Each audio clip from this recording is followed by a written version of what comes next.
কল্পনা করুন তো মাঝরাতে আপনার দরজায় কেউ কড়া নাড়ছে।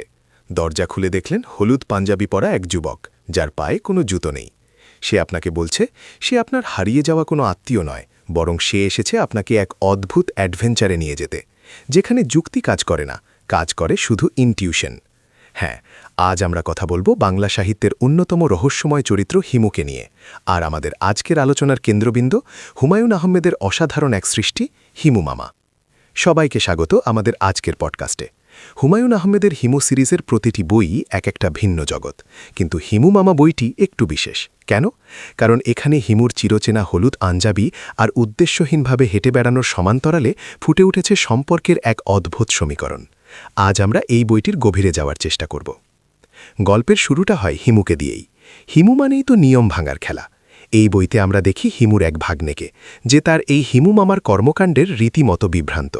হিমু এখানে শুধু একজন মামা নন, তিনি যেন এক আধ্যাত্মিক পথ প্রদর্শক, আবার কখনো বা স্রেফ একজন খ্যাপাটে মানুষ।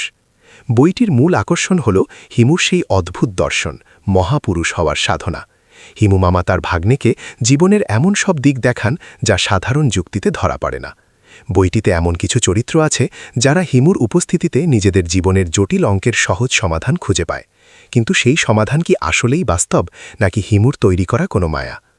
হুমায়ুন আহমেদ এই বইতে খুব সূক্ষ্মভাবে দেখিয়েছেন যে আমাদের চারপাশের মানুষগুলো কতটা একাকী। হিমু মামা সেই একাকিত্বের দেয়ালে টোকা দেন। যুক্তি বনাম অযুক্তি। বইটির এক পর্যায়ে দেখা যায় হিমু এমন কিছু ভবিষ্যৎবাণী করছে যা মিলে যাচ্ছে। পাঠক হিসেবে আপনি ভাববেন, এটা কি কাকতালীয়, নাকি হিমুর কোনো বিশেষ ক্ষমতা? আবেগ ও রসবোধ। হুমায়ুন আহমেদের ট্রেডমার্ক হিউমার বা রসবোধ এই বইতেও ভরপুর। হিমুর নির্লিপ্ত কথা আর চারপাশের মানুষের অতি ব্যস্ততা একটা চমৎকার বৈপরীত্য তৈরি করে। বইটি পড়তে পড়তে আপনার মনে হবে, ইস, আমার যদি এমন একজন হিমু মামা থাকত, যে সব জাগতিক নিয়ম তুড়ি মেরে উড়িয়ে দিয়ে পূর্ণিমা রাতে হাঁটতে বেরোতে বলতো। সবশেষে বলতে হয়, হিমু মামা কেবল একটি গল্পের বই নয়, এটি আমাদের ভেতরে ঘুমিয়ে থাকা সেই স্বাধীন সত্তাটাকে জাগিয়ে তোলার একটা চেষ্টা।